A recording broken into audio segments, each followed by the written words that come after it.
All of my dear আসসালামু আলাইকুম। আজকে ভাই আমি আপনাদের সাথে চট্টগ্রাম বিশ্ববিদ্যালয়ের ইউনিটের ভর্তি পরীক্ষা আসা 2018-19 সেশনের বায়োলজির কোয়েশ্চেন ব্যাংকের ডিপ অ্যানালাইসিস শেয়ার করব। আপনাদের জানার সুবিধার্থে ভাই একটা জিনিস আপনাদেরকে রিমেম্বার করে দিতে চাচ্ছি, সেটা হচ্ছে ভাই চট্টগ্রাম বিশ্ববিদ্যালয়ে ভাই দুই শিফটে কিন্তু পরীক্ষা হয়। আগে ভাই একটা ছিল হচ্ছে সকালের শিফট, আর একটা হচ্ছে ভাই বিকেলের শিফট। আজকে আমরা যে কোয়েশ্চেন ব্যাংকটা সলভ করব 2018-19 সেশনের, সেটা হচ্ছে ভাই সকালের শিফটের কোয়েশ্চেন ব্যাংক। ঠিক আছে, তো ভাই আসেন 2018-19 সেশনে ভাই বায়োলজি পার্ট হতে টোটাল 25টা কোয়েশ্চেন ভর্তি পরীক্ষা এসেছিল। তার মধ্যে ভাই 13টা কোয়েশ্চেন এসেছিল উদ্ভিদ বিদ্যা পার্ট হতে, আর 12টা কোয়েশ্চেন এসেছিল ভাই প্রাণী বিদ্যা পার্ট হতে। তো আজকে ভাই আমি আপনাদের সাথে উদ্ভিদ বিদ্যা পার্ট হতে ভর্তি পরীক্ষা আসা এই 13টা কোয়েশ্চেনের shortcut analysis plus related information share করব, যেটা আপনার ভর্তি পরীক্ষার প্রস্তুতিকে এক ধাপ এগিয়ে নিতে সাহায্য করবে। চলুন তাহলে শুরু করি। ওকে, আসেন ভাই let's solve the first question. ভাই ফার্স্ট কোয়েশ্চেনটা দেখেন, মিথুজীবী ব্যাকটেরিয়া নিচের কোনটি? নিচে ভাই আপনাকে 4টা ব্যাকটেরিয়া দেওয়া আছে, আপনাকে কোয়েশ্চেনটা করেছে এখান থেকে ভাই মিথুজীবী ব্যাকটেরিয়া নিচের কোনটা। তো আসেন ভাই এই কোয়েশ্চেন রিলেটেড যে ইনফরমেশনগুলো সামনের ভর্তি পরীক্ষার জন্য আপনাকে রিমেম্বার করতে হবে, সেটা হচ্ছে ভাই নাইট্রোজেন ফিক্সেশন তথা নাইট্রোজেন সংবন্ধন, এবং আরেকটা হচ্ছে ভাই নাইট্রিফিকেশন। এই দুইটা টপিক ভাই ভর্তি পরীক্ষার জন্য খুবই খুবই গুরুত্বপূর্ণ। তো আসেন ভাই আমি আপনাকে ছোট্ট একটা রিকোয়েস্ট করব, আপনি একটু কাইন্ডলি খাতা প্লাস কলম নিয়ে বসে ছোট ছোট আকারে পয়েন্টগুলো নোট করে রাখেন, যেটা আপনি চট্টগ্রাম বিশ্ববিদ্যালয়ে যখন ভর্তি পরীক্ষা দিতে যাবেন তখন এই নোটগুলোর দিকে একটু থাকিয়ে ভর্তি পরীক্ষা দিতে যাবেন, দেখবেন অনেকগুলো পয়েন্ট আপনার কাছে এমনি এমনি মাথায় চলে আসবে। তো আসেন ভাই নাইট্রোজেন ফিক্সেশনে অংশগ্রহণকারী ব্যাকটেরিয়া দুইটা প্রসেসের মাধ্যমে অংশগ্রহণ করে, একটা হচ্ছে সিমবায়োটিক তথা মিথুজীবী প্রক্রিয়ায়, আর একটা হচ্ছে ভাই নন সিমবায়োটিক প্রক্রিয়া। একটু কাইন্ডলি খেয়াল করতে হবে, নাইট্রোজেন ফিক্সেশনে অংশগ্রহণকারী ব্যাকটেরিয়াগুলো দুইটা প্রসেস প্রক্রিয়ায় অংশগ্রহণ করে, একটা হচ্ছে সিমবায়োটিক তথা মিথুজীবী প্রক্রিয়া, আর হচ্ছে ভাই নন সিমবায়োটিক প্রক্রিয়া। তো আসেন ভাই সিমবায়োটিক তথা মিথুজীবী প্রক্রিয়ায় অংশগ্রহণকারী হচ্ছে গুরুত্বপূর্ণ 3টা ব্যাকটেরিয়া, একটা হচ্ছে রাইজোবিয়াম, একটা হচ্ছে অ্যাজুলা, আর হচ্ছে সেলভেনিয়া। এই 3টা ব্যাকটেরিয়া দেখেন মনে রাখবেন, রাইজোবিয়াম, অ্যাজুলা এবং সেলভেনিয়া, এই 3টা ব্যাকটেরিয়া হচ্ছে আপনার মিথুজীবী প্রক্রিয়ায় তথা সিমবায়োটিক প্রক্রিয়ায় নাইট্রোজেন ফিক্সেশনে আমার কি করে ভাই অংশগ্রহণ করে। দেন আসেন ভাই নন সিমবায়োটিক প্রক্রিয়া। নন সিমবায়োটিক প্রক্রিয়ায় অংশগ্রহণ করে হচ্ছে ভাই 3টা, নস্টক, অ্যানাভেনা এবং অ্যালোসিরা। এই 3টা ব্যাকটেরিয়া হচ্ছে আপনার নন সিমবায়োটিক প্রক্রিয়ায় নাইট্রোজেন ফিক্সেশনে কি করবে অংশগ্রহণ করে। কাইন্ডলি একটু নোট করে রাখেন। দেন আসেন ভাই এই যে নাইট্রোজেন সংবন্ধন, নাইট্রোজেন সংবন্ধন জিনিসটা তো আমরা সবাই জানি যে কিছু কিছু ব্যাকটেরিয়া আছে যেগুলো সরাসরি বায়ু হতে কি হতে পারে, সরাসরি বায়ু হতে নাইট্রোজেন গ্রহণ করে নাইট্রোজেন যৌগ পদার্থ হিসেবে মাটিতে স্থাপন করে মাটির কি করে ভাই উর্বরতা বৃদ্ধি করে। সেই প্রসেসটা হচ্ছে আমার নাইট্রোজেন সংবন্ধন। এই নাইট্রোজেন সংবন্ধনে অংশগ্রহণকারী গুরুত্বপূর্ণ 3টা ব্যাকটেরিয়া হচ্ছে অ্যাজিটোব্যাক্টর, সিউডোমোনাস এবং ক্লোস্ট্রিডিয়াম। আপনি রিমেম্বার করতে পারেন এসিপি দিয়ে, কি দিবে এসিপি। নাইট্রোজেন সংবন্ধনে অংশগ্রহণকারী গুরুত্বপূর্ণ 3টা এসিপি, অ্যাজিটোব্যাক্টর, এ দিয়ে হচ্ছে ভাই অ্যাজিটোব্যাক্টর, সি দিয়ে হচ্ছে ভাই ক্লোস্ট্রিডিয়াম, পি দিয়ে হচ্ছে ভাই সিউডোমোনাস। ঠিক আছে, দেন আসেন ভাই রাইজোবিয়াম একটা ব্যাকটেরিয়া আছে, রাইজোবিয়াম যেটা আমরা দেখেছিলাম, দেখেন পূর্বেই দেখেছিলাম এই যে নাইট্রোজেন ফিক্সেশনে সিমবায়োটিক বা মিথুজীবী প্রক্রিয়ায় অংশগ্রহণ করে হচ্ছে ভাই কি এই রাইজোবিয়াম। তার মধ্যে কি রাইজোবিয়াম, এই যে এই রাইজোবিয়ামটা যে ভাই এই রাইজোবিয়ামটা শিম জাতীয় উদ্ভিদের মূলের নডিউলে কি করে ভাই নাইট্রোজেন ফিক্সেশন তথা নাইট্রোজেন সংবন্ধনে কি করে ভাই অংশগ্রহণ করে।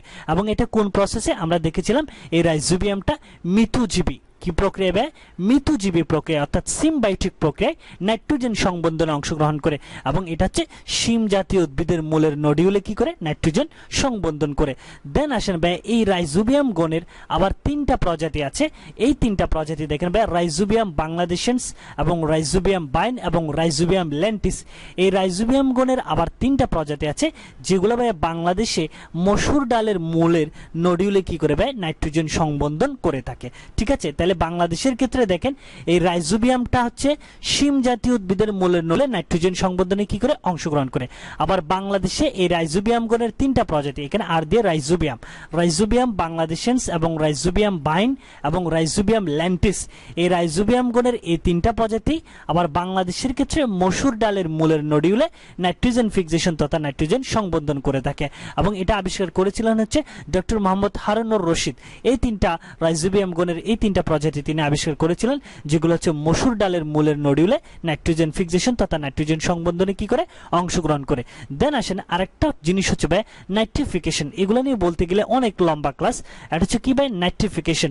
এই নাইট্রিফিকেশনটা হচ্ছে অ্যামোনিয়াকে নাইট্রেটে পরিণত করার যে প্রক্রিয়া, অ্যামোনিয়াকে নাইট্রেটে পরিণত করার যে প্রসেস, সেটা হচ্ছে কি ভাই নাইট্রিফিকেশন। এবং এই নাইট্রিফিকেশনটা আপনার দুইটা ধাপে সম্পন্ন হয়। কয়টা ধাপে? দুইটা ধাপে। প্রথম ধাপে হচ্ছে অ্যামোনিয়াকে নাইট্রেটে পরিণত হয়। প্রথম ধাপে কি অ্যামোনিয়াটা নাইট্রাইট, এটা হচ্ছে কি নাইট্রেট, অ্যামোনিয়াকে নাইট্রেটে পরিণত করার যে প্রসেস সেটা নাইট্রিফিকেশন। তো এটা দুই ধাপে হয়। প্রথম ধাপে অ্যামোনিয়াটা নাইট্রেটে পরিণত হয় এবং এই ক্ষেত্রে কাজ করেছে নাইট্রোসোমোনাস এবং নাইট্রোকোকাস ব্যাকটেরিয়া কি করে এই ক্ষেত্রে কাজ করে। দেন আসেন দ্বিতীয় ধাপে হচ্ছে এই যে নাইট্রেটটা উৎপন্ন হলো প্রথম ধাপে, এই নাইট্রেটকে নাইট্রেটে কি করবে পরিণত করে। এটার ক্ষেত্রে কাজ করেছে আমার নাইট্রোব্যাক্টার। এই কি কে কাজ করবে? নাইট্রোব্যাক্টার। নাইট্রিফিকেশনে সহায়তা করেছে নাইট্রোব্যাক্টার এবং এটা হচ্ছে একটা নাইট্রিফাইং ব্যাকটেরিয়া নামে পরিচিত। এখানে কোয়েশ্চেনটা ভর্তি পরীক্ষায় এসেছিল, নিচের কোনটি নাইট্রোফাইং ব্যাকটেরিয়া?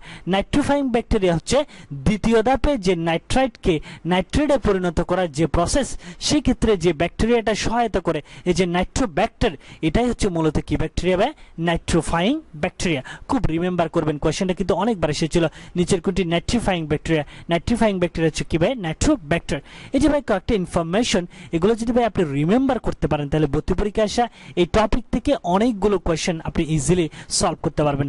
তবে এখানে আমি আপনাকে আরেকটা জিনিস সাজেস্ট করব, আপনি যদি আরেকটু ডিপ অ্যানালাইসিস চান, আরো কনসেপ্টগুলো ক্লিয়ার করতে চান, তাহলে আমার ডাভির ইউনিটের 2018-19 সেশনের বায়োলজির কোয়েশ্চেন ব্যাংকের অ্যানালাইসিসটা আপনি দেখে নেবেন। অবশ্যই দেখে নেবেন। আমি ভিডিও ডেসক্রিপশন বক্সে এই যে ডিউর ইউনিটের 2018-19 সেশনের বায়োলজির কোয়েশ্চেন ব্যাংকের অ্যানালাইসিসের লিঙ্কটা দিয়ে দিব একদম প্রথমেই। আপনি ওইখানে গিয়ে এই ক্লাসটা শেষে ওই ক্লাসটাও করে নেবেন, কারণ ওইখানে যে আলোচনাগুলো এগুলোও কিন্তু ভাই চট্টগ্রাম বিশ্ববিদ্যালয়ের ভর্তি পরীক্ষার জন্য খুবই গুরুত্বপূর্ণ। তো আসেন ভাই আমরা যদি কোয়েশ্চেনটা সলভ করি, মিথুজীবী ব্যাকটেরিয়া নিচের কোনটা? তো আমরা দেখেছিলাম ভাই নাইট্রোজেন ফিক্সেশনে অংশগ্রহণকারী ব্যাকটেরিয়াগুলো দুইটা প্রসেসে অংশগ্রহণ করে, একটা সিম্বায়োটিক তথা মিথুজীবী প্রক্রিয়া, আর একটা হচ্ছে কি ভাই নন সিম্বায়োটিক প্রক্রিয়া। তো আমরা দেখেছিলাম মিথুজীবী প্রক্রিয়ায় অংশগ্রহণ করেছিল হচ্ছে কে দেখেন তিনটা। কয়টা? তিনটা। এটা হচ্ছে রাইজোবিয়াম, এটা হচ্ছে অ্যাজোলা, আর এটা হচ্ছে কি ভাই সালভেনিয়া। তাহলে দেখেন এখানে রাইজোবিয়ামটা কি আবার মসুর ডালের মূলের নডিউলে নাইট্রোজেন সংবন্ধন করে এবং কোন প্রসেস? এটা সিম্বায়োটিক তথা মিথুজীবী প্রক্রিয়া। তো দেখেন ভাই আমরা যদি কোয়েশ্চেনটা সলভ করি তাহলে মিথুজীবী ব্যাকটেরিয়া নিচের কোনটা হবে? তো আমরা দেখেছিলাম নাইট্রোজেন ফিক্সেশনে সিম্বায়োটিক তথা মিথুজীবী প্রক্রিয়ায় এই যে রাইজোবিয়াম অংশগ্রহণ করে, দেন অ্যাজোলা, দেন হচ্ছে সালভেনিয়া।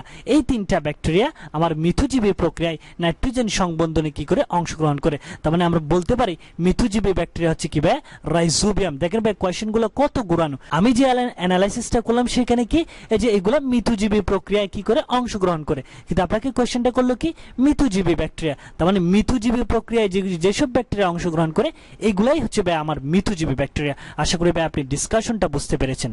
ওকে আসেন ভাই এখন আমরা 2 নম্বর কোয়েশ্চেনটা সলিউশন করব। 2 নম্বর কোয়েশ্চেনটা দেখেন ভাই এনজাইমের প্রকৃতি কিরূপ। নিচে ভাই আমাকে 4টা অপশন দেওয়া আছে, আমাকে কোয়েশ্চেনটা করা হয়েছে ভাই এনজাইমের প্রকৃতিটা কিরূপ। তো আসেন ভাই এই কোয়েশ্চেন রিলেটেড যে ইনফরমেশনগুলো সামনের ভর্তি পরীক্ষার জন্য আপনাকে রিমেম্বার করতে হবে সেটা হচ্ছে ভাই এনজাইমের ধর্ম সম্পর্কিত কিছু গুরুত্বপূর্ণ পয়েন্ট ভাই ভর্তি পরীক্ষার জন্য খুবই গুরুত্বপূর্ণ। এই কয়েকটা পয়েন্ট আপনাকে একটু রিমেম্বার করতে হবে। তবে তার আগে আমি আপনাকে একটা ট্রিক্স শেয়ার করতে চাচ্ছি। সেই ট্রিক্সটা হচ্ছে আমি এই কোয়েশ্চেন ব্যাংক সলভিং এর অ্যানালাইসিসের এই ক্লাসে যে টপিকগুলো নিয়ে আলোচনা করতেছি, প্রত্যেকটা প্রশ্নের সাথে যে টপিকগুলো নিয়ে আলোচনা করতেছি এই টপিকগুলো কাইন্ডলি একটু আপনি নোট করে রাখেন। যেমন ফার্স্ট কোয়েশ্চেন সলভ করতে গিয়ে আমরা যে টপিকটা নিয়ে আলোচনা করেছিলাম সেটা হচ্ছে নাইট্রোজেন ফিক্সেশন, নাইট্রোজেন সংবন্ধন এবং হচ্ছে কি ভাই নাইট্রিফিকেশন। এই দুইটা টপিক আপনি একটু নোট করে রাখেন। এবং এই সেকেন্ড কোয়েশ্চেন আমরা যেটা আলোচনা করতেছি সেটা হচ্ছে ভাই এনজাইমের ধর্ম সম্পর্কিত এই টপিকটা, অর্থাৎ এনজাইম সম্পর্কিত। আপনি এই দুইটা টপিক একটু নোট করে রাখেন। প্রত্যেকটা কোয়েশ্চেন রিলেটেড বাই যে টপিকগুলো আমরা আলোচনা করতেছি এই টপিকগুলো আপনি একটু নোট করে রাখেন। পরবর্তীতে ভিডিও শেষে অবশ্যই আপনি আরেকবার বই খুলে এই টপিকগুলো আরেকবার একটু জ্বালাই করে নেবেন। কারণ ভাই যারা চট্টগ্রাম বিশ্ববিদ্যালয়ের ইউনিটের জন্য প্রিপারেশন নিচ্ছেন তাদের একটা বিশেষত্ব হচ্ছে যে চট্টগ্রাম বিশ্ববিদ্যালয়ের ভর্তি পরীক্ষায় আপনার এই যে রিলেটেড টপিকগুলো থেকে কিন্তু প্রত্যেকবার কোয়েশ্চেন বারবার রিপিট হয়। সেজন্য আমি আপনাকে বলবো এই যে কোয়েশ্চেন সলভ করতে গিয়ে আপনি যে টপিকগুলো আমরা আলোচনা করতেছি এই টপিকগুলো আপনি অবশ্যই ভিডিও শেষে আরেকবার জ্বালাই করে নেবেন, কারণ এই টপিকগুলো থেকে কিন্তু ভাই চট্টগ্রাম বিশ্ববিদ্যালয়ের ভর্তি পরীক্ষায় বারবার কোয়েশ্চেন রিপিট হয়। তো আসেন ভাই এনজাইমের ধর্ম, আমরা যদি ফার্স্ট যে ইনফরমেশনটা সেটা হচ্ছে এনজাইম হলো প্রোটিন। এনজাইম হচ্ছে কি ভাই? প্রোটিন। আর এই প্রোটিনটা কি বলেন তো? আবার এই প্রোটিন হচ্ছে আমার অ্যামাইনো অ্যাসিডের পলিমার। কিসের পলিমার ভাই? প্রোটিনটা হচ্ছে আবার অ্যামাইনো অ্যাসিডের পলিমার। মনে রাখবেন এই পয়েন্টটাও কিন্তু ভাই খুবই গুরুত্বপূর্ণ। তাহলে এনজাইম হচ্ছে প্রোটিন, আবার প্রোটিন অ্যামাইনো অ্যাসিডের কি? পলিমার। দেন আসেন সেকেন্ড পয়েন্ট, জীবকোষে এনজাইমটা কলয়েড রূপে অবস্থান করে। জীবকোষে এনজাইম কি রূপে অবস্থান করে ভাই? কলয়েড রূপে অবস্থান করে। খুবই গুরুত্বপূর্ণ পয়েন্ট। দেন আসেন 3 নাম্বার পয়েন্ট, সকল এনজাইমই পিএইচ 6 থেকে 9 এর মধ্যে সবচেয়ে বেশি ক্রিয়াশীল। সকল এনজাইম কত? পিএইচ 6 থেকে 9 এর মধ্যে সবচেয়ে বেশি কি থাকে ভাই? ক্রিয়াশীল থাকে। দেন আসেন ভাই এনজাইম তাপে কি হয় ভাই? বিনষ্ট হয়। এনজাইম তাপে কি হয়? বিনষ্ট হয়। এবং 5 নাম্বার পয়েন্টটা দেখেন, এনজাইম অল্প মাত্রায় বিদ্যমান থেকে বিক্রিয়ার হারকে কি করে ভাই? ত্বরান্বিত করে। এই 5টা পয়েন্ট একটু অবশ্যই রিমেম্বার করবেন এবং এনজাইমের এই টপিকটা আপনি নোট করে রাখেন। পরবর্তীতে ভিডিও শেষে আপনি আবার এনজাইমের এই টপিক থেকে আরো যা পয়েন্ট আসে এগুলো অবশ্যই আপনি একটু রিভিশন দিয়ে দিবেন বই খুলে। দেন আসেন আমরা যদি কোশ্চেনে সলভ করি এনজাইমের প্রকৃতি কিরূপ। তো আসেন ভাই আমরা এনজাইমের ধর্ম পড়তে গিয়ে 2 নম্বর পয়েন্টে আপনাকে একটু আলোচনা করেছিলাম, জীবকোষে এনজাইম হচ্ছে কি রূপে অবস্থান করবে? কলয়েড রূপে অবস্থান করে। দ্যাটস ওয়াই আমাদের এই কোশ্চেনের অ্যান্সার কি হবে? এনজাইমের প্রকৃতি হবে কি ভাই? কলয়েড। এবং মনে রাখবেন এনজাইম হচ্ছে এক প্রকারের কি ভাই? প্রোটিন। এনজাইম মানে কি? এক প্রকারের প্রোটিন। আবার এই প্রোটিন হচ্ছে অ্যামাইনো অ্যাসিডের কি? পলিমার। সকল এনজাইম পিএস 6 থেকে 9 এর মধ্যে সবচেয়ে বেশি কি থাকে ভাই? ক্রিয়াশীল থাকে, সক্রিয় থাকে। এই যে কয়েকটা পয়েন্ট এগুলো একটু ভাই আপনি পরীক্ষার জন্য রিমেম্বার করবেন। ওকে আসেন ভাই এখন আমরা 3 নম্বর কোশ্চেনটা সলিউশন করব। 3 নম্বর কোশ্চেনটা দেখেন ভাই, কোনটি উদ্ভিদে উৎপাদিত প্রথম যৌগ? নিচের কোনটা ভাইয়া উদ্ভিদে কিসে ভাই? উদ্ভিদে উৎপাদিত প্রথম যৌগ। এই কোশ্চেনের অ্যান্সার কিন্তু ভাই সবার জানার কথা, একদম বেসিক লেভেল থেকে করা কোশ্চেন। তো আসেন ভাই এই কোশ্চেন রিলেটেড যে ইনফরমেশনগুলো আপনাকে ভর্তি পরীক্ষার জন্য মনে রাখতে হবে সেটা হচ্ছে ভাই সালোক সংশ্লেষণ প্রসেস বা সালোক সংশ্লেষণ প্রক্রিয়ায় আমরা দেখেছিলাম উদ্ভিদ সূর্যালোক এবং ক্লোরোফিলের উপস্থিতিতে 6 অণু কার্বন ডাইঅক্সাইড এবং 12 অণু পানির সাথে বিক্রিয়া করে কি উৎপন্ন করে? গ্লুকোজ প্লাস হচ্ছে 6 অণু অক্সিজেন প্লাস 6 অণু কি তৈরি করে? পানি উৎপন্ন করে। তার মানে উদ্ভিদ সূর্যালোক এবং ক্লোরোফিলের উপস্থিতিতে এই সালোক সংশ্লেষণ প্রক্রিয়ায় 6 অণু কার্বন ডাইঅক্সাইড এবং 12 অণু পানির বিক্রিয়ায় আমরা কি উৎপন্ন করে? উদ্ভিদ গ্লুকোজ তৈরি করে। কি তৈরি করে ভাই? গ্লুকোজ উৎপন্ন করে। প্লাস সাথে হচ্ছে 6 অণু অক্সিজেন প্লাস 6 অণু পানি উৎপন্ন করে। তার মানে আমরা ইজিলি বুঝতে পারতেছি উদ্ভিদে সালোক সংশ্লেষণ প্রক্রিয়ায় উৎপন্ন যৌগটাই হচ্ছে ভাই প্রথম যৌগ, আর সেটাই হচ্ছে কি ভাই? গ্লুকোজ। সেটা কি? গ্লুকোজ। তার মানে আমরা ইজিলি বুঝতে পারতেছি এই কোশ্চেনের অ্যান্সার হচ্ছে কোনটা উদ্ভিদে উৎপাদিত প্রথম যৌগ। তার মানে উদ্ভিদে উৎপাদিত প্রথম যৌগ হবে গ্লুকোজ এবং উদ্ভিদ এই গ্লুকোজটা তৈরি করে হচ্ছে সালোক সংশ্লেষণ প্রক্রিয়ায়। কি প্রক্রিয়া ভাই? সালোক সংশ্লেষণ প্রক্রিয়ায় সূর্যালোক এবং ক্লোরোফিলের উপস্থিতিতে 6 অণু কার্বন ডাইঅক্সাইড এবং 12 অণু পানি বিক্রিয়া করে। ঠিক আছে, এই বিক্রিয়াটা মনে রাখবেন রিঅ্যাকশনটা। পাশাপাশি দেখেন ভাই নিচে আমি একটা নোট লিখে দিয়েছি, নোটটা দেখেন সালোক সংশ্লেষণ প্রক্রিয়ায় নির্গত অক্সিজেনের উৎস হচ্ছে কি ভাই? পানি। এই যে দেখেন ভাই সালোক সংশ্লেষণ প্রসেসের যে রিঅ্যাকশন বিক্রিয়া সেখানে আমরা দেখতেছি 1 অণু গ্লুকোজ, 6 অণু অক্সিজেন এবং 6 অণু কি তৈরি হয়? পানি তৈরি হয়। এই যে ভাই অক্সিজেনটা উৎপন্ন হচ্ছে, এই যে 6 অণু অক্সিজেনটা উৎপন্ন হচ্ছে, এই অক্সিজেনটা কোত্থেকে আসতেছে? কি কার্বন ডাইঅক্সাইড থেকে আসতেছে না পানি থেকে আসতেছে? তো আমরা এটা মনে রাখবেন, এই যে সালোক সংশ্লেষণ প্রক্রিয়ায় যে অক্সিজেনটা নির্গত হচ্ছে উৎপন্ন হচ্ছে সেটার উৎস হচ্ছে কি? পানি। অর্থাৎ এই পানি থেকেই কিন্তু এই অক্সিজেনটা উৎপন্ন হচ্ছে এবং এটার অনেকগুলো পরীক্ষা আছে, আপনি ওই পরীক্ষাগুলো একটু দেখে নেবেন। তবে এখানে আমি আপনাকে আরেকটা জিনিস বলবো, তাহলে দেখেন আমরা 3 নম্বর কোশ্চেনে যে টপিকটা নিয়ে আলোচনা করলাম সেটা হচ্ছে কি ভাই? সালোক সংশ্লেষণ। তো আপনার কাজটা কি হবে বলেন তো? আপনার কাজটা হবে যে আপনি যদি একজন ছবিয়ান হতে চান, চট্টগ্রাম বিশ্ববিদ্যালয়ের অ্যানুইটি একটা সিট পেতে চান, তাহলে আমি আপনাকে রিকোয়েস্ট করবো কাইন্ডলি আপনি বইটা খুলে এই ভিডিও শেষে বইটা খুলে আপনি কাইন্ডলি ছোট করে নোট করে রাখেন, টপিক হচ্ছে সালোক সংশ্লেষণ। নোট করে রাখেন, ভিডিও শেষে আপনি বইটা খুলবেন, বইটা খুলে সালোক সংশ্লেষণের টপিকটা আপনি খুললেই বুঝে যাবেন যে কোন কোন পয়েন্টগুলো খুবই খুবই গুরুত্বপূর্ণ। আপনি সালোক সংশ্লেষণের সম্পূর্ণ টপিকটা বইগুলো একবার ঝালাই করে নেবেন। কারণ আমি আবারও বলতেছি, চট্টগ্রাম বিশ্ববিদ্যালয়ের ভর্তি পরীক্ষার একটা বিশেষত্ব হচ্ছে যে টপিকগুলো থেকে কোয়েশ্চেন আসে ওই টপিকগুলো থেকে বারবার ঘুরে ফিরে কোয়েশ্চেন রিপিট হয়। সো আমি আপনাকে রিকোয়েস্ট করব আপনি ভিডিও শেষে সালোক সংশ্লেষণের টপিকটা একবার একটু ঝালাই করে নেবেন। তো আসেন ভাই, এই কোয়েশ্চেনের অ্যান্সার তো পেয়ে গেছেন। কোনটি উদ্ভিদে উৎপাদিত প্রথম যৌগ? উদ্ভিদে উৎপাদিত প্রথম যৌগ হচ্ছে গ্লুকোজ, যেটা সালোক সংশ্লেষণ প্রক্রিয়ায় উদ্ভিদ উৎপন্ন করে সূর্যালোক এবং ক্লোরোফিলের উপস্থিতিতে। ওকে, আসেন ভাই এখন আমরা 4 নম্বর কোয়েশ্চেনটা সলভ করবো ভাই। 4 নম্বর কোয়েশ্চেনটা দেখেন, কোনটি নগ্ন আরএনএ ভাইরাস? নিচের কোনটা ভাই নগ্ন আরএনএ ভাইরাস? কি ভাই নগ্ন আরএনএ ভাইরাস? নিচের কোনটা? নিচে আপনাকে 4টা অপশন দেওয়া আছে ভাইরাসের। তো আসেন ভাই, এই কোয়েশ্চেন রিলেটেড যে ইনফরমেশনগুলো সামনের ভর্তি পরীক্ষার জন্য আপনাকে রিমেম্বার করতে হবে সেটা হচ্ছে, একটা টপিক হচ্ছে বিরিয়ট, একটা টপিক কি ভাই বিরিয়ট, আর একটা টপিক হচ্ছে প্রিয়ন। এই দুটো টপিক হচ্ছে ভাই ভর্তি পরীক্ষার জন্য খুবই খুবই গুরুত্বপূর্ণ, শুধুমাত্র চট্টগ্রাম বিশ্ববিদ্যালয় না। এই দুইটা টপিক বিরিয়ট এবং প্রিয়ন, এই দুটো টপিক সম্পর্কে আপনাকে একটু রিলেটেড ইনফরমেশনগুলো খুব ভালোভাবে খেয়াল করতে হবে, কারণ এগুলা আপনারা অনেকেই কনফিউশনের মধ্যে পড়ে যান। আসেন ভাই, বিরিয়ট যেটা সেটা হচ্ছে দেখেন ক্ষুদ্রতম সংক্রামক ক্ষমতা সম্পন্ন অণুজীব। কি ভাই বিরিয়টটা কি? ক্ষুদ্রতম সংক্রামক ক্ষমতা সম্পন্ন অণুজীব, খুব খেয়াল করবেন। দেন আসেন, উদ্ভিদ পোষক দেহে বংশবিস্তার করতে পারে। তার মানে বিরিয়টটা একটা সংক্রামক ক্ষমতা সম্পন্ন অণুজীব যেটা উদ্ভিদের পোষক দেহে, প্রাণী দেহে না কিন্তু, উদ্ভিদের পোষক দেহে বংশবিস্তার করতে পারে। দেন আসেন, এই বিরিয়টটা নগ্ন আরএনএ দিয়ে বিরিয়টের দেহ কিভাবে গঠিত? কি দিয়ে ভাই? নগ্ন আরএনএ, নগ্ন আরএনএ দিয়ে বিরিয়টের দেহ কিভাবে গঠিত? খুবই খুবই গুরুত্বপূর্ণ পয়েন্ট মনে রাখবেন, নগ্ন আরএনএ দিয়ে। এই যে দেখেন বিরিয়ট, এটার কোনো কি নেই ভাই? সুপ্ত দশা নেই, কোনো কি নেই? সুপ্ত দশা নেই। দেন আসেন, এদের অবস্থান হচ্ছে পোষক কোষের কি ভাই? নিউক্লিয়াসে। তাহলে বিরিয়ট এদের অবস্থান কোথায়? পোষক কোষের নিউক্লিয়াসে। এরা কোথায় বংশ বিস্তার করতে পারে? এই যে দেখেন ফার্স্টে পেয়ে গেছেন, উদ্ভিদের পোষক দেহে বংশ বিস্তার করতে পারে, এবং এগুলা থাকে হচ্ছে কি পোষক কোষের নিউক্লিয়াসে, এবং এগুলার কোনো সুপ্ত দশা নাই, নগ্ন আরএনএ দিয়ে বিরিয়টের দেহ কি গঠিত। তার মানে আপনি বিরিয়ট জিনিসটা কি পেলেন? এটা হচ্ছে ক্ষুদ্রতম সংক্রামক ক্ষমতা সম্পন্ন একটা অণুজীব যেটা উদ্ভিদের পোষক দেহে বংশ বিস্তার করতে পারে, এবং এরা থাকে হচ্ছে উদ্ভিদের পোষক কোষের কোথায়? নিউক্লিয়াসে, এবং এদের দেহটা নগ্ন আরএনএ দিয়ে এই বিরিয়টের দেহটা কি গঠিত। আশা করি বুঝতে পেরেছেন। এখন বিরিয়টের সাথে কম্পেয়ার করে আপনি প্রিয়নটা পড়তে হবে। এই যে প্রিয়ন, এই যে প্রিয়ন, এটা দেখেন এটাও এক প্রকার সংক্রামক সত্তা। প্রিয়ন এটাও কি এক প্রকার কি সংক্রামক সত্তা। এটি তবে শুধুমাত্র প্রোটিন দিয়ে গঠিত। এই প্রিয়নটা শুধুমাত্র কি দিয়ে গঠিত ভাই? প্রিয়নটা শুধুমাত্র প্রোটিন দিয়ে গঠিত, রিমেম্বার করবেন। এবং এটি ভাইরাস থেকে প্রায় 100 গুণ কি ভাই ছোট, ভাইরাস থেকে প্রায় কি 100 গুণ ছোট, এবং এর আণবিক ওজন হচ্ছে 27,000 থেকে শুরু করে ভাই 30,000 কি ডাল্টন। মনে রাখবেন এর আণবিক ওজন কত?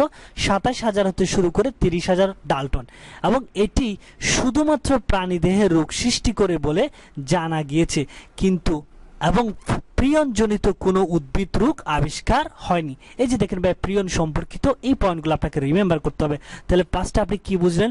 প্রিয়ন হচ্ছে এক প্রকার সংক্রামক সত্তা, এবং এই প্রিয়নটা হচ্ছে শুধুমাত্র প্রোটিন দিয়ে গঠিত, যেটা ভাইরাস থেকে প্রায় কয় গুণ ছোট? 100 গুণ ছোট, এবং এটা শুধুমাত্র কি দিয়ে গঠিত? প্রোটিন দিয়ে গঠিত, এবং এটার আণবিক ওজন হচ্ছে 27,000 থেকে শুরু করে 30,000 ডাল্টন, এবং এই প্রিয়নটা শুধুমাত্র প্রাণীদেহে রোগ সৃষ্টি করে। কোথায় ভাই? শুধুমাত্র প্রাণীদেহে।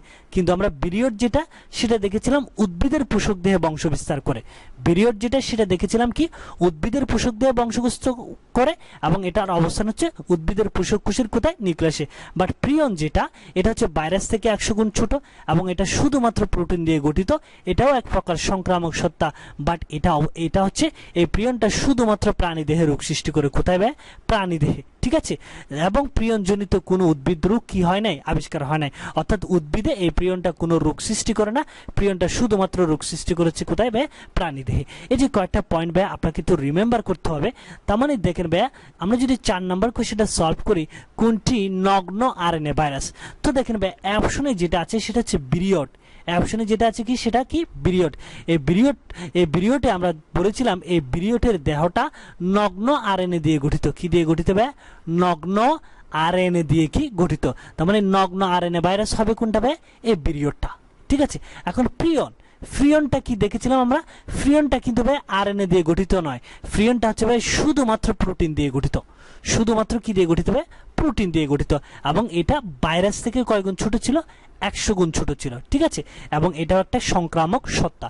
আশা করি ভাই বুঝতে পেরেছেন। তার মানে নগ্ন আরএনএ ভাইরাস হবে কি?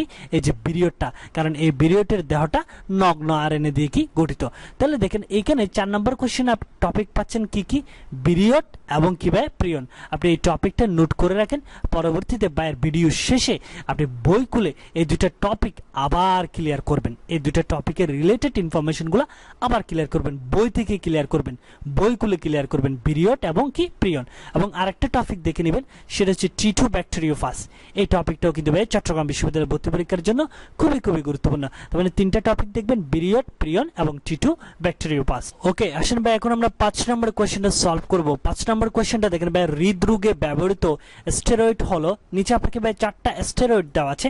আপনাকে কোশ্চেনটা করাইছে কোন স্টেরয়েডটা হৃদরোগে ব্যবহার হয়। ঠিক আছে, তো আসেন ভাই এই কোয়েশ্চেন রিলেটেড যে ইনফরমেশনগুলো আপনাকে ভর্তি পরীক্ষার জন্য মাথায় রাখতে হবে, এখানে আমি আপনার জন্য মোটামুটি 8 থেকে 9টা পয়েন্ট শেয়ার করেছি, যেগুলো ভাই স্টেরয়েড সম্পর্কিত। এবং এখানকার শেয়ারকৃত প্রত্যেকটা পয়েন্ট চট্টগ্রাম বিশ্ববিদ্যালয়ের ভর্তি পরীক্ষার জন্য খুবই খুবই গুরুত্বপূর্ণ। যেমন দেখেন ফার্স্ট পয়েন্টটা, 27 থেকে 29টি কার্বন পরমাণু বিশিষ্ট আইসোপ্রিনয়েড যৌগকে স্টেরয়েড বলা হয়। কি বলা হয় ভাই? স্টেরয়েড বলা হয়। কাদেরকে? এই যে 27 থেকে 29টি কার্বন পরমাণু বিশিষ্ট আইসোপ্রিনয়েড যৌগকে স্টেরয়েড বলা হয়। এই ডেফিনিশনটা ভর্তি পরীক্ষায় এসেছিল, খুবই খুবই গুরুত্বপূর্ণ। দেন আসেন ভাই নেক্সট পয়েন্ট।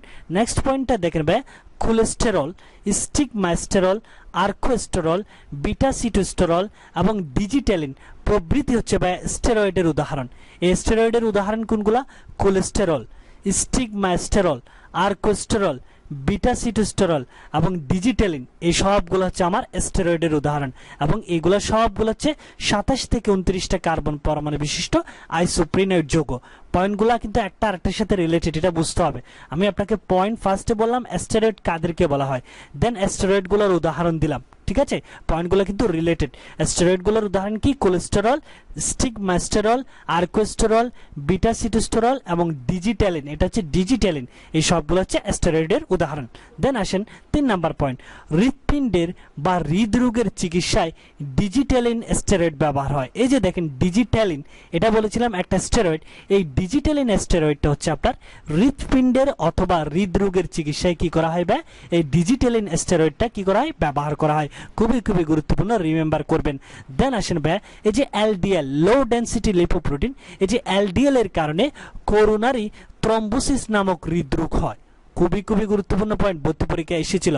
এই যে করোনারি থ্রম্বোসিস নামক হৃদরোগ হয় কোনটার কারণে ভাই? এলডিএল এর কারণে, এলডিএল। ঠিক আছে, রিমেম্বার করবেন। দেন আসেন আরো কিছু পয়েন্ট আপনাকে ভর্তি পরীক্ষার জন্য মাথায় রাখতে হবে, সেটা হচ্ছে দেখেন ভাই, রক্তে কোলেস্টেরলের মাত্রা বেশি হলে হৃদরোগের সম্ভাবনা কি যায় ভাই? বেড়ে যায়। কিসের মাত্রা বেশি হলে? কোলেস্টেরলের মাত্রা।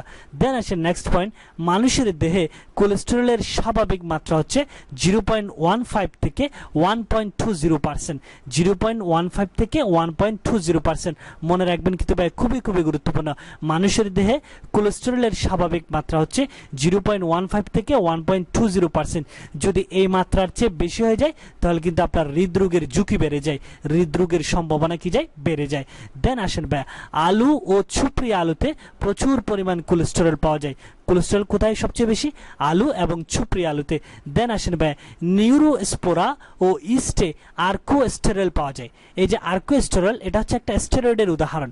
এটা হচ্ছে 27 থেকে 29 কার্বন পরমাণু বিশিষ্ট একটা আইসোপ্রিনেট যৌগ, অর্থাৎ একটা স্টেরয়েড, যেটা হচ্ছে আর্কোস্টেরল। এই আর্কোস্টেরলটা পাওয়া যায় হচ্ছে ভাই নিউরোস্পোরা এবং ইস্টে। এই যে ভাই কয়েকটা ইনফরমেশন স্টেরয়েড সম্পর্কিত, এগুলো যদি ভাই আপনি রিমেম্বার করতে পারেন তাহলে ভর্তি পরীক্ষায় আসা এই যে এই সংক্রান্ত এই টপিক থেকে যে কোনো কোয়েশ্চেন আপনি ইজিলি সলভ করতে পারবেন। এই যে দেখেন ভাই, হৃদরোগে ব্যবহৃত স্টেরয়েড নিচের কোনটা? তো আমরা দেখেছিলাম এই যে ডিজিটালিন, এই স্টেরয়েডটা। এই যে দেখেন ভাই, পয়েন্টগুলো যদি আপনার মনে থাকে, এই যে হৃৎপিণ্ডের বা হৃদরোগের চিকিৎসায় এই যে ডিজিটালিন স্টেরয়েডটা কি করা হয় ব্যবহার করা হয়। তার মানে আমরা ইজিলি এই কোশ্চেনের অ্যান্সার পাচ্ছি, হৃদরোগে ব্যবহৃত স্টেরয়েড হচ্ছে কি ডিজিটালিন।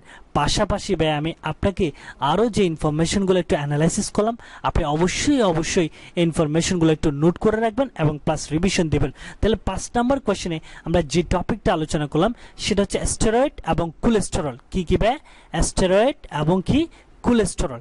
আপনি এই ভিডিও শেষে এই দুইটা টপিক আবার দেখে নেবেন যদি আপনি একজন চৌবিয়ান হতে চান, অর্থাৎ যদি চান যে চট্টগ্রাম বিশ্ববিদ্যালয়ে আপনার একটা সিট দরকার হয়, তাহলে আপনি এই দুইটা টপিক ভিডিও শেষে আবার একটু জ্বালাই করে নেবেন। ওকে, আসেন এখন আমরা 6 নম্বর কোশ্চেনটা সলিউশন করব। 6 নম্বর কোশ্চেনটা দেখেন বেল্ট আকৃতির ক্লোরোপ্লাস্ট দেখা যায় নিচের কোনটাতে? বেল্ট আকৃতির ক্লোরোপ্লাস্ট দেখা যায় নিচের কোনটাতে? নিচে আপনাকে 4টা অপশন দেওয়া আছে, আপনাকে ফাইন্ড আউট করতে হবে বেল্ট আকৃতির ক্লোরোপ্লাস্ট কোনটাতে দেখা যায়।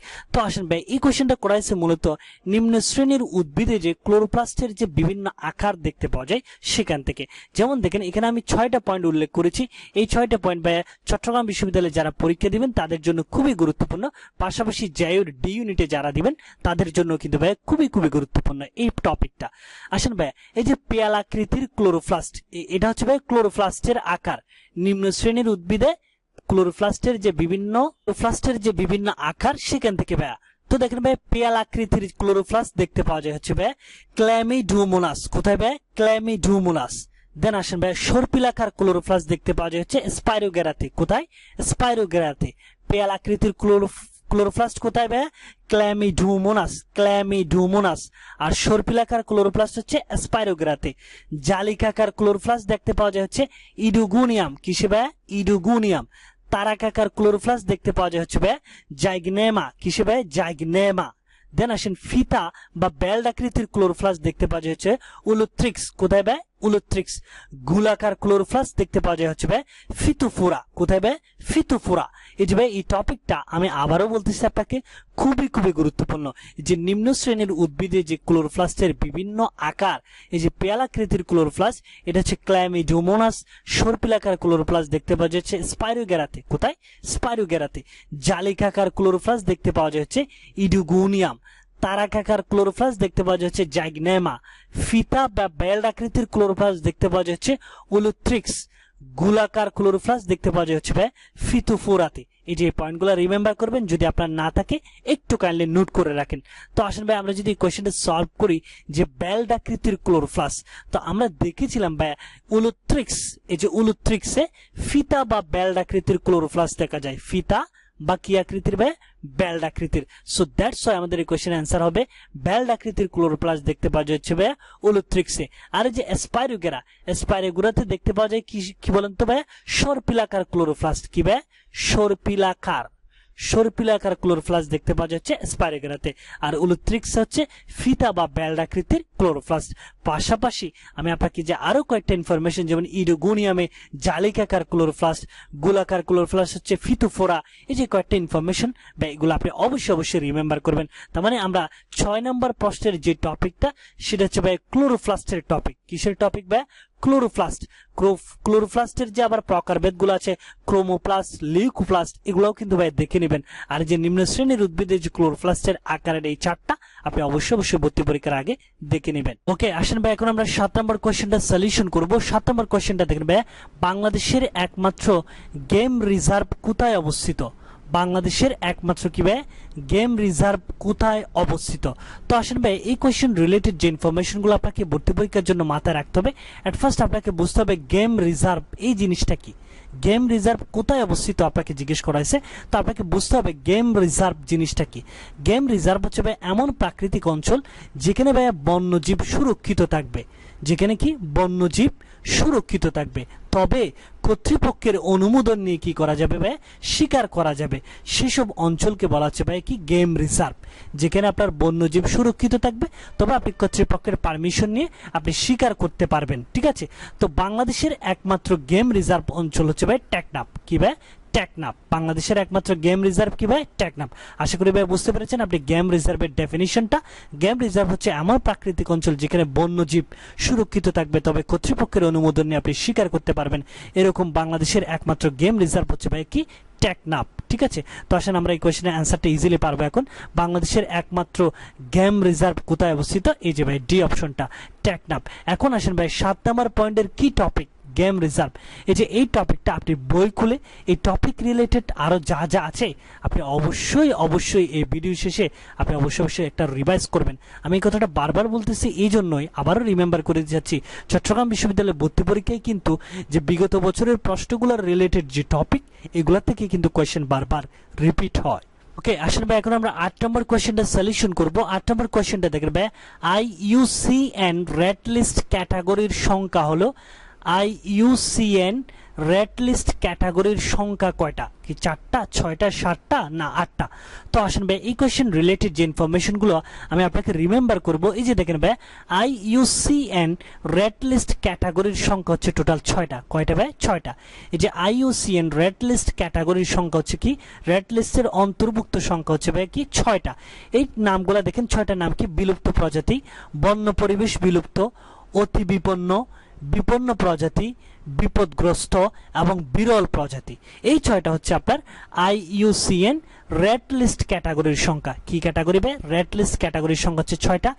6টার নাম মনে রাখবেন, বিলুপ্ত প্রজাতি, বন্য পরিবেশ বিলুপ্ত, অতি বিপন্ন, বিপন্ন প্রজাতি, বিপদগ্রস্ত এবং বিরল প্রজাতি।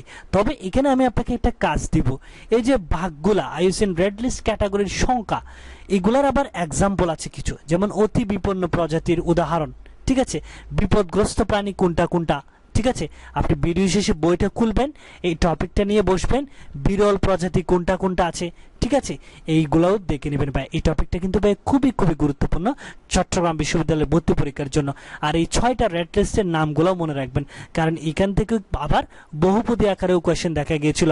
নিচের কোনটা IUCN রেড লিস্ট ক্যাটাগরির অন্তর্ভুক্ত নয়? দেখবেন এখান থেকে 3টা দিবে আর একটা অন্য আরেক জায়গা থেকে ঢুকাই দিবে। ঠিক আছে, তারপরে যদি এই 6টা নাম মনে থাকে তাহলে এই বহুপদী টাইপের এই কোয়েশ্চেনগুলো আপনি সলভ করতে পারবেন। তার মানে আমরা দেখলাম কি ভাইয়া, IUCN রেড লিস্ট ক্যাটাগরির সংখ্যা হচ্ছে কি ভাইয়া 6টা। ঠিক আছে, পাশাপাশি আমি আপনাকে ভিডিও শেষে যে একটা কাজ দিলাম, এই যে উদাহরণগুলা, বিপদগ্রস্ত প্রাণী কোনগুলা, অতি বিপন্ন প্রাণী কোনগুলা, এগুলো কিন্তু যারা JIUর জন্য পরীক্ষা প্রিপারেশন নিচ্ছেন তাদের জন্য কিন্তু এই টপিকটা খুবই গুরুত্বপূর্ণ। সো আপনি ভিডিও শেষে এই কাজটা, আমি বারবার এই জিনিসটা আপনাকে রিমেম্বার করে দিচ্ছি যে রিলেটেড টপিকগুলো আপনি অবশ্যই দেখবেন, কারণ CU-তে বারবার এই এখান থেকে কিন্তু কোয়েশ্চেন রিপিট হবে। ওকে, আসেন ভাই এখন আমরা 9 নম্বর কোয়েশ্চেনটা সলিউশন করব। 9 নম্বর কোয়েশ্চেনটা দেখেন ভাই, ট্রান্সলেশনের সূচনা কোডন নিচের কোনটা? এখন এটাও কি অ্যানালাইসিস করতে হবে আপনাদের।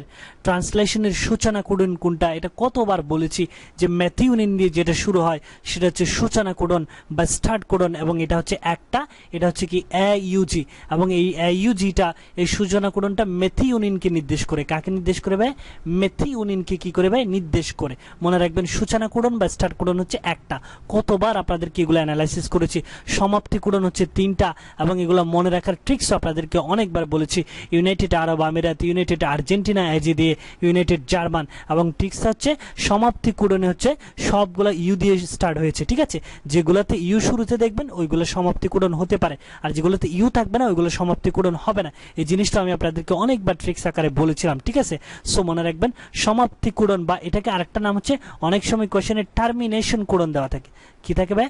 টার্মিনেশন কোডন বা সমাপ্তি কোডন। ঠিক আছে, মনে রাখবেন দুটো কিন্তু সেম কথা। টার্মিনেশন কোডন বা সমাপ্তি কোডন হচ্ছে 3টা। তার মানে আমরা ইজিলি এই কোশ্চেন অ্যান্সার করতে পারবো। ট্রান্সলেশনের সূচনা কোডন হচ্ছে কোনটা ভাই বলুন তো? AUG। কোনটা? AUG, এবং এই AUG-টা ম্যাথিউনিনকে কি করে ভাই? নির্দেশ করে। তবে এখানে পাশাপাশি তাহলে দেখেন ভাই 9 নম্বর কোশ্চেনে আপনি যে টপিকটা পাচ্ছেন সেটা হচ্ছে ট্রান্সলেশন। কি টপিক ভাই? ট্রান্সলেশন। তবে ভর্তি পরীক্ষার জন্য আরো 2টা টপিক আছে খুবই গুরুত্বপূর্ণ। আমি যদি একটু করে আপনাকে বলি, একটা হচ্ছে ট্রান্সক্রিপশন টপিক, আর একটা হচ্ছে রেপ্লিকেশন। একটা কি? ট্রান্সক্রিপশন, এই 2টা টপিক আপনি বই খুলে দেখে নেবেন। একটা হচ্ছে ট্রান্সক্রিপশন, আর হচ্ছে রেপ্লিকেশন। এই 2টা টপিক ভাই চট্টগ্রাম বিশ্ববিদ্যালয়ের ভর্তি পরীক্ষার জন্য খুবই গুরুত্বপূর্ণ। এটা গেল ট্রান্সলেশন টপিক, এটা তো অবশ্যই দেখবেন। পাশাপাশি ট্রান্সক্রিপশন আর হচ্ছে রেপ্লিকেশন। এই ট্রান্সক্রিপশন টপিকটা কি বলুন তো ভাই? ডিএনএ থেকে mRNA তৈরির যে প্রক্রিয়া, ডিএনএ থেকে এমআরএনএ তৈরির যে প্রক্রিয়া সেটাকে বলা হচ্ছে ট্রান্সক্রিপশন। কি বলা হচ্ছে? ট্রান্সক্রিপশন। ডিএনএ থেকে এমআরএনএ তৈরির যে প্রক্রিয়া, এবং এই ক্ষেত্রে এনজাইমটা কাজ করে হচ্ছে আরএনএ পলিমারেজ এনজাইম। কি এনজাইম কাজ করবে? আরএনএ পলিমারেজ এনজাইম কাজ করে ট্রান্সক্রিপশনে। আর হচ্ছে ভাই রেপ্লিকেশন। রেপ্লিকেশন হচ্ছে আপনার ডিএনএ থেকে ডিএনএ তৈরির প্রক্রিয়া। ডিএনএ থেকে ডিএনএ তৈরির যে প্রক্রিয়া সেটা হচ্ছে আমার রেপ্লিকেশন, এবং এই রেপ্লিকেশনে কাজ করে হচ্ছে আমার ডিএনএ পলিমারেজ এনজাইম। কি এনজাইম ভাই? DNA polymerase enzyme. তাহলে এই দুইটা টপিক আপনি আবার বই খুলে আপনি নিজে একটু জ্বালাই করে নেবেন, কোনটা ট্রান্সক্রিপশন, রেপ্লিকেশন, ট্রান্সলেশন সম্পর্কিত যত পয়েন্ট আছে এগুলো আপনি অবশ্যই দেখে নেবেন। আশা করি ভাই ডিসকাশনটা আপনি বুঝতে পেরেছেন। ওকে, আসেন ভাই এখন আমরা 10 নম্বর কোয়েশ্চেনটা সলিউশন করব। 10 নম্বর কোয়েশ্চেনটা দেখেন তো ভাই, মশ এর পুং জননাঙ্গ হলো, এটা কিন্তু আমাদের সবার জানা আছে। কমেন্ট করো তো, মশের পুং জননাঙ্গকে কি বলা হয়, স্ত্রী জননাঙ্গকে কি বলা হয়, দেখি সবাই কমেন্ট করো। দেন আসেন ভাই, তবে আমি আপনাকে এই জিনিসটা বোঝাবো না, আমি জাস্ট আপনাকে এই যে ব্রায়োফাইটা বা মশ বর্গীয় উদ্ভিদের আরো কিছু ভাই গুরুত্বপূর্ণ ইনফরমেশন আছে যেগুলো ভাই ভর্তি পরীক্ষার জন্য খুবই গুরুত্বপূর্ণ, এইগুলো একটু জাস্ট আপনাকে রিমেম্বার করিয়ে দিব। যেমন আসেন ফার্স্ট ইনফরমেশন, ব্রায়োফাইটা বা মশ বর্গীয় উদ্ভিদের এদের দেহে মূলের পরিবর্তে কি আছে ভাই? রাইজয়েড আছে। এই টপিকটা থেকে, এই পয়েন্ট থেকে ভর্তি পরীক্ষায় কোয়েশ্চেন এসেছিল। মূলের পরিবর্তে রাইজয়েড কাদের ক্ষেত্রে দেখা যায়? তাহলে ব্রায়োফাইটা বা মশ বর্গীয় উদ্ভিদের ক্ষেত্রে মনে রাখবেন। দেন 2 নম্বর ইনফরমেশন, এদের জাইলেম ও ফ্লুয়েম গঠিত পরিবহন টিস্যু অনুপস্থিত, অর্থাৎ এদের কোনো পরিবহন তন্ত্র কি নাই, মনে রাখবেন।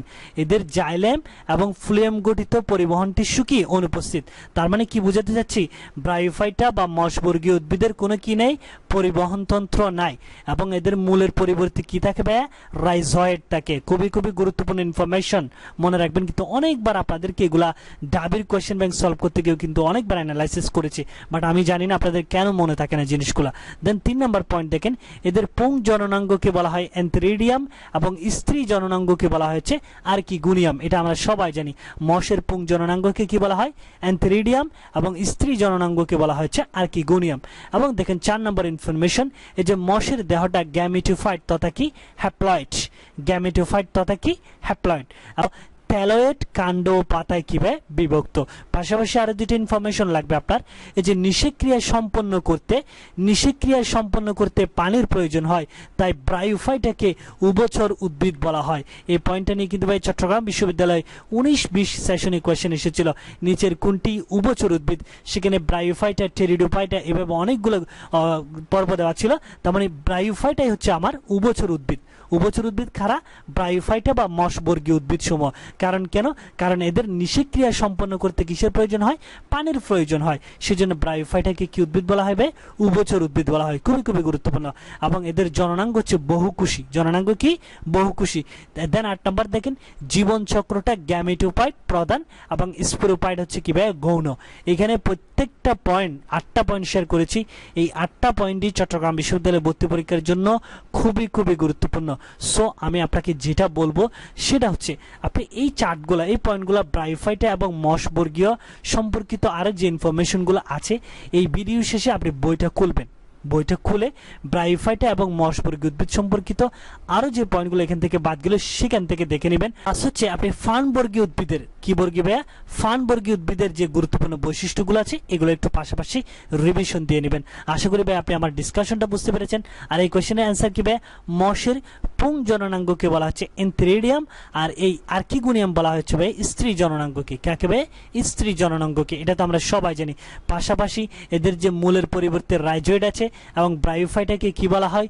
উভচর উদ্ভিদ বলা হয়। জননাঙ্গ বহুকোষী।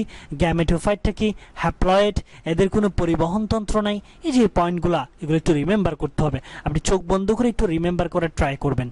ওকে, আসেন ভাই এখন আমরা 11 নম্বর কোশ্চেনটা সলিউশন করব। 11 নম্বর কোশ্চেনটা দেখেন ভাই, নিম্নের কোনটি চা পাতার রোগ সৃষ্টি করে? এই ঠিক সেম কোয়েশ্চেনই ডাবিতে কিন্তু ভাই 19-20 সেশনে এসেছিল। যে কোয়েশ্চেন ফরম্যাটটা ছিল এরকম, নিম্নের কোনটা চা গাছে রোগ সৃষ্টি করে। এখানে জাস্ট চা পাতায় রোগ সৃষ্টি করে দিয়েছে। ঠিক সেম কোয়েশ্চেন ভাই, যেটা লাউ সেটা কদুর মতো। তো আসেন ভাই, এই কোয়েশ্চেন রিলেটেড যে ইনফরমেশন গুলা আপনাকে ভর্তি পরীক্ষার জন্য মাথায় রাখতে হবে, আমি স্পেশালি আপনাকে প্রথমেই বলে দিই, যারা সিইউর জন্য প্রিপারেশন নিচ্ছেন তারা এই ভিডিও শেষে শৈবাল জনিত রোগ এবং ছত্রাক জনিত রোগ, শৈবাল জনিত রোগ এবং ছত্রাক জনিত বিভিন্ন রোগের এই টপিক দুইটা আপনি অবশ্যই ক্লিয়ার করে যাবেন, কারণ চট্টগ্রাম বিশ্ববিদ্যালয় ভর্তি পরীক্ষার জন্য এই দুইটা টপিক খুবই গুরুত্বপূর্ণ। যেমন সবচেয়ে কমন একটা কোয়েশ্চেন আপনি কোয়েশ্চেন ব্যাংক সলভ করতে গিয়ে খুঁজে পাবেন, দাঁত রোগের জন্য দায়ী নিচের কোনটা? ট্রিকোপাইটন, ঠিক আছে। আলুর আর্লি ব্লাইট, লেট ব্লাইটের বা গোল আলুর দশা রোগের জন্য দায়ী নিচের কোনটা? ফাইটোপটেরা ইনফেস্টেন্স, দানের পাতার বাদামি রোগ, এই সবগুলো হচ্ছে ছত্রাকজনিত রোগ, ঠিক আছে।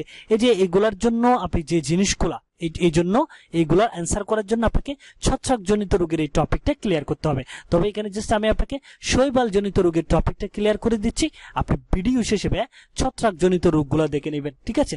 আসেন ভাই, শৈবালজনিত রোগ হচ্ছে প্রথমটা দেখেন ভাই, ওয়াটার ব্লুম বা পানি দূষণ।